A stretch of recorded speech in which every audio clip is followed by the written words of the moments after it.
ሰላም ጤና ይስጥልን የተወደዳችሁና የተከበራችሁ የኬርታ ግሎባል ሳውንድ አድማጮችና ተመልካቾቻችን ዛሬ አንድ እንግዳ ይዘንላችሁ መተናል። ከእንግዳችን ጋር አብራችሁ ትቆዩን ዘንድ ግብዣችን ነው። እንግዳችን ጥያቄያችንን ስለተቀበሉ በኬርታ ግሎባል ሳውንድ ስም እናመሰግናለን። በመቀጠል ራስዎትን ለተመልካቾቻችንና ለቤተሰቦቻችን አስተዋውቁልን። እጅግ አድርጌ አመሰግናለሁ። ንጉሴ ተክሌ እባላለሁ። የቡኢ ከተማ ነዋሪ ነኝ። በቡኢ ከተማ ውስጥ የቡኢ ከተማ ምክር ቤት ዋና አፈ ጉባኤ ነኝ። እሺ እንግዳችን ወደ ጥያቄያችን ስንገባ የህዝብ ለህዝብ ግንኙነት ማለት ምን ማለት ነው? የህዝብ ለህዝብ ግንኙነት ማለት በሀገራችን ውስጥ የተለያዩ ብሔር ብሔረሰቦች አሉ። እነዚህ ብሔር ብሔረሰቦች የተለያየ ባህል ወግ የራሳቸው የሆነ እሴት ይኖራቸዋል። ለአብነት የኛ ማህበረሰብ የሶዶ ክስታኔ ማህበረሰብ ነው።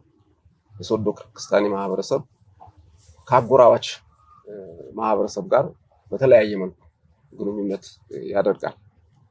ኢኮኖሚካሊ በሆኑ ጉዳዮች ላይ፣ ማህበራዊ በሆኑ ጉዳዮች ላይ ይሄ ማለት ነው። ለምሳሌ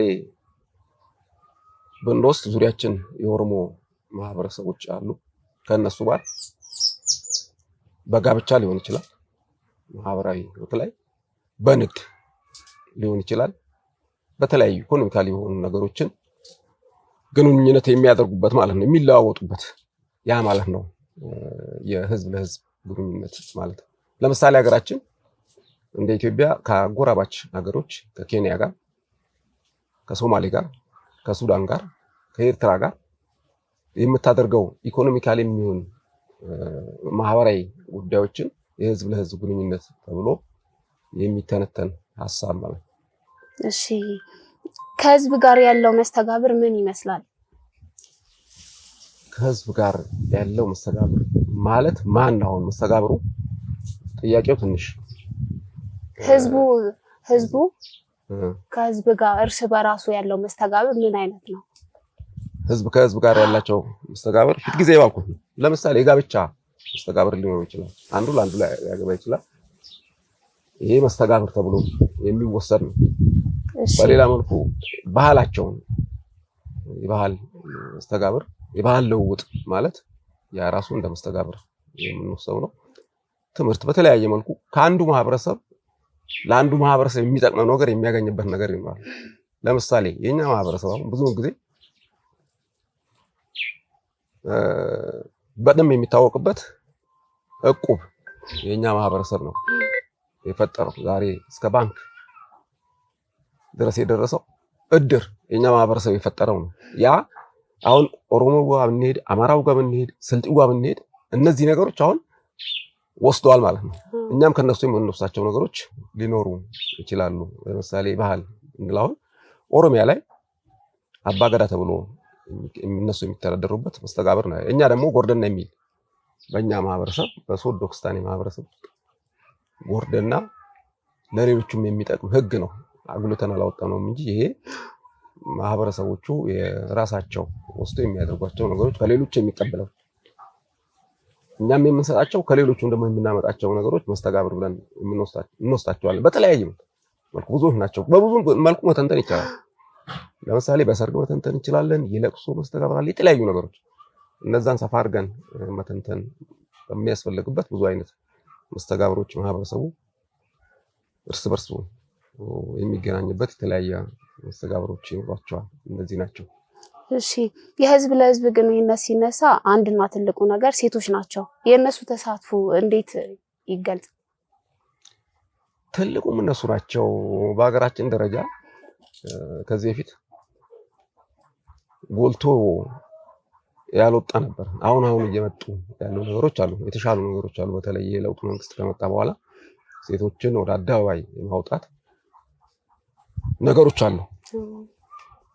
ለምሳሌ እቁብ አካባቢ እንትን ብንል ብዙውን ጊዜ እቁብ በጣም አጠናክረው የሚቀጥሉት ሴቶቹ ናቸው። መስተጋብሩ አሁን ከእንትን ይነሳሉ። በተለይ የኛ የሶዶ ማህበረሰብ የሶዶ ክስታኔ ማህበረሰብ ከወተት ከቅቤ ይነሳሉ። ከዛ ጀምረው የሚሰሩት ስራ በጣም ከፍተኛ ነው። ከዛ ውጪ በጋራ አሁን ደግሞ በጋራ ሆነው ማህበር እየተመሰረቱ ሰፋፊ ነገሮች የሚሰሩበት እንትን አለ። ኢኮኖሚ ለምሳሌ የእርሻው ኢኮኖሚ ላይ ብንወስድ ገጠር አካባቢ ላይ መሬት ወስደው መሬት አሳርሰው ኢኮኖሚያቸውን ከፍ አድርገው አሁን ባለበት ደረጃ ለአብነት የሚጠቀሱ እንትኖች አሉ። አሁን ለምሳሌ እንደኛ ከተማ አስተዳደር ላይ አንድ የገጠመኝ ነገር ያገኘሁት ምንድነው በዚህ ዓመት ይመስለኛል ነጌሳ ሄጄ የመሰረተ ልማት ጥያቄ ሲያነሱ ሰማሁት። ቀጥታ ለኔም የጠየቁት ለኔም አዲስ ግሩም ነው የታየ ምንድነው ሴቶቹ በልማት ቡድን ተደራጅተው እስከ ባንክ ላይ እስከ 470 ሺህ ብር አስቀምጠዋል። ከዛ ተነስተን ወደ ኢንዱስትሪው ለመግባት ወፍጮ መብራት ከገባ ወፍጮ ተክለን ኢኮኖሚያችንን የበለጠ እናሳድጋለን የሚል ሐሳብ ሲሰጡ ሴቶች እድሉ ከሰጠናቸው ብዙ ቦታ ላይ መድረስ እንደሚችሉ የሚያመላክቱ ነገሮች የምናገኛቸው ነገሮች አሉ። ብዙውን ጊዜ አሁን ቅድሚያ እንዲያውም እንደ ከተማችን ብንወስደው በተለያየ መልኩ ለምሳሌ ብድር ብንሰጣቸው ጊዜውን ጠብቀው ለውጥም የሚያመጡበት ሴቶቹ ናቸው።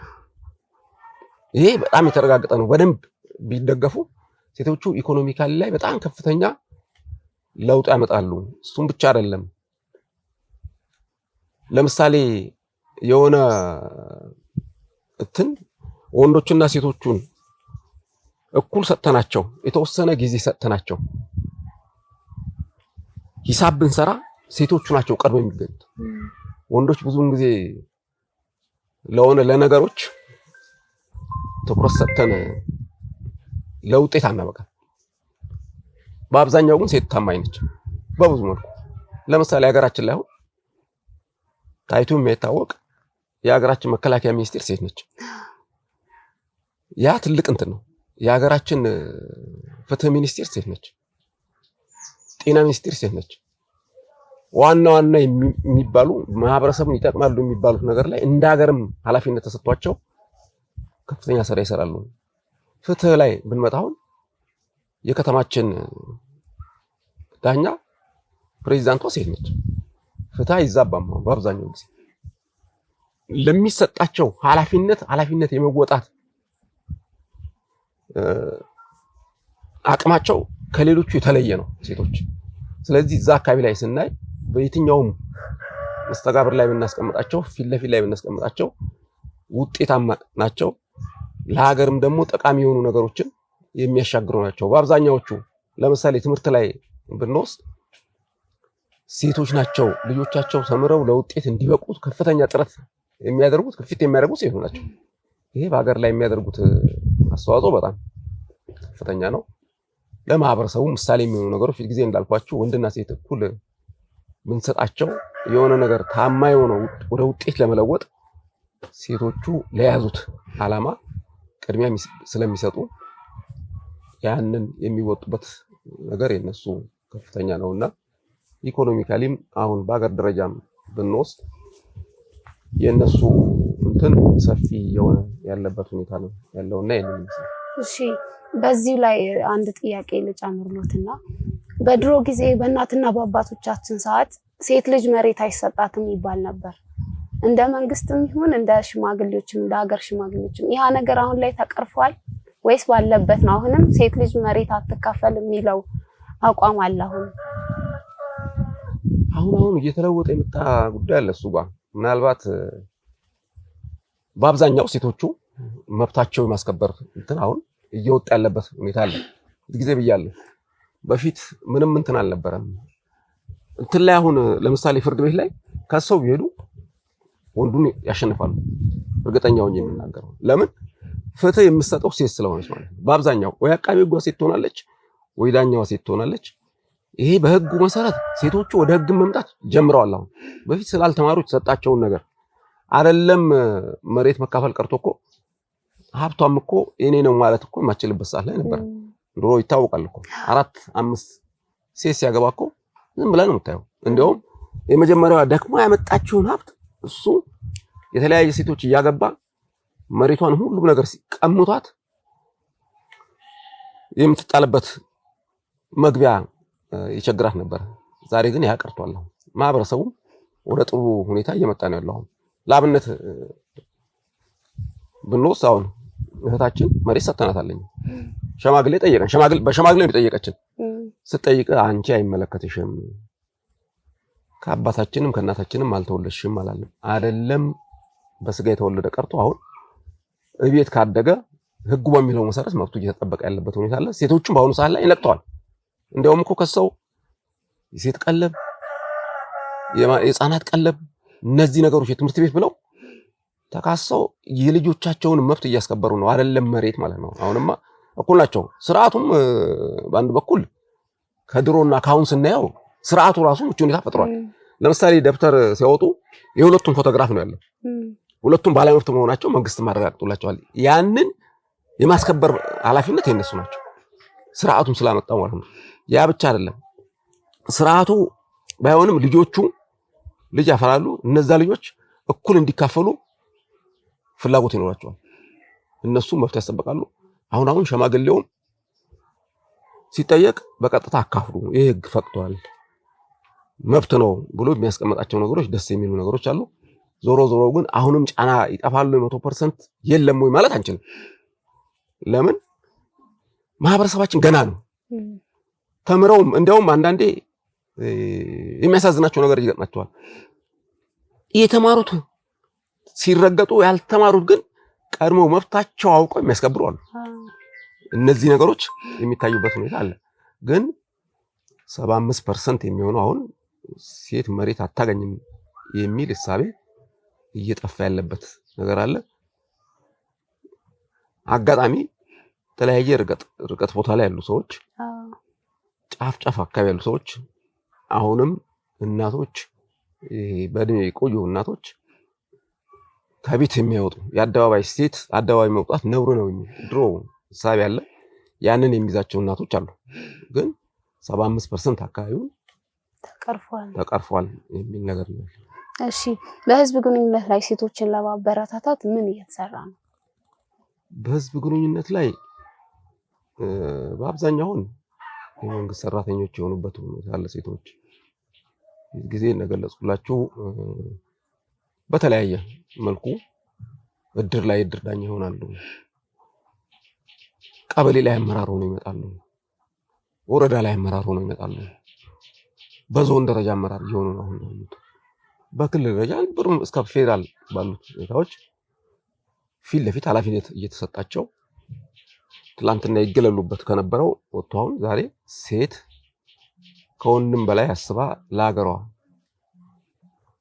ውጤት እንደምታመጣ እየታዩ ያሉበት ሁኔታዎች አሉና ስለዚህ አሁን በአሁኑ ሰዓት ላይ የተሻለ ነገር አለ። የትኛውም ኃላፊነት ላይ ሴቶች ለምሳሌ እኛ ጋር አሁን 25% ሴቶች መሆን አለበት ተብሎ እንደ ከተማ መዋቅራችን በዛ ልክ እየሰራን ያለ ሙሉ ለሙሉ ማንሰራው አለ። አሁን ፊት ለፊት ሴቶችና ህጻናት በሴቶች ነው የሚመራው። ባህል ቱሪዝም በሴቶች ነው እየተመራ ያለው። ሌሎችም አካባቢ ላይ በምክትል ማዕረግ እየመሩ ያለበት ሁኔታ አለ። ለምሳሌ እኛ ጋር ከአምስቱ ካለነው አመራሮች ውስጥ 2 ሴቶች ናቸው፣ 3 ወንድ ነው ያለው። ትልቅ ህግ አውጪ ተቋም ነው የኛ ተቋም። በዛ ላይ ከኛ የበለጠ አስተዋጽኦ ያደረገ ተቋማት ላይ እኔ አሁን እንዲያውም ኢኮኖሚ ዘርፍ በጣም ከባዱ ዘርፍ ላይ ሴት ነው ያስቀመጠው። ለምን ሴቶች ታማኝ ናቸው፣ የትኛውም ቦታ ላይ ውጤታማ ናቸውና ያንን በዚህ ልክ እያሳተፈን እየሄድን ያለንበት ሁኔታ አለ። ጊዜ እንደረጋግኳችሁ የከተማችን የፍርድ ቤት ፕሬዝዳንት ሴት ነች። እነዚህ ነገሮች ትልቅ አስተዋጽኦ የሰሩ ያደረጉ ያለበት ሁኔታ አለና ይሄንን ይመስላል። እሺ፣ ከዚህ በኋላ ሴቶች ላይ ምን ለመስራት እቅድ እየተሰራ? እንደ ሀገር ፊት ጊዜ እንደነገርኳችሁ አሁን ያለው መንግስት ሴቶችን ወደ ኃላፊነት እያመጣ ያለበት ሁኔታ አለ። በሚኒስቴር ደረጃ ድሮ ሴት የማትጠራበት አሁን ላይ በሚኒስቴር ደረጃ ዋና የምንላቸው ሀገሪቷ ላይ ጠቃሚ የሆኑ መስሪያ ቤቶች ላይ በኃላፊነት ተቀምጦ ሀገር እየመሩ ያለበት ሁኔታ አለ። ወደኛም ስንመጣ ወደ ዞንም ክልልም ስንመጣ ክልልም ላይ የገቢዎች ቢሮ ማለት ትልቅ ተቋም ነው፣ የሀገር ኢኮኖሚ ነው። ሴት ነች የምትመራው።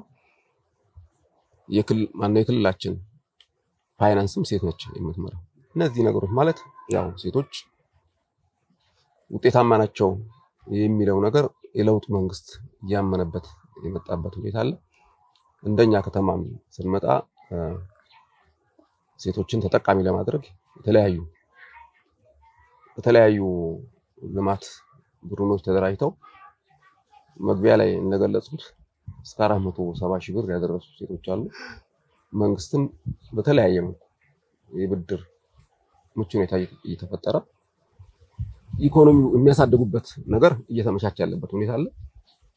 በዛ ልክ እየሰራናቸው ያሉ ነገሮች አሉ። በአብዛኛው ተደራጅተዋል፣ መሬት አግኝተዋል፣ በመሬት የተደራጁ አሉ። የተለያዩ ማህበራት ተደራጅተው የሀገሪቷን ኢኮኖሚ ችግር የሚባሉት ነገሮችን እያገዙ ያሉበት ሁኔታ አለ። ለምሳሌ አሁን የሰንበት ገበያ ብለን የከፈትናቸው ቦታዎች ላይ በአብዛኛው ሴቶች ናቸው የሚሰሩት።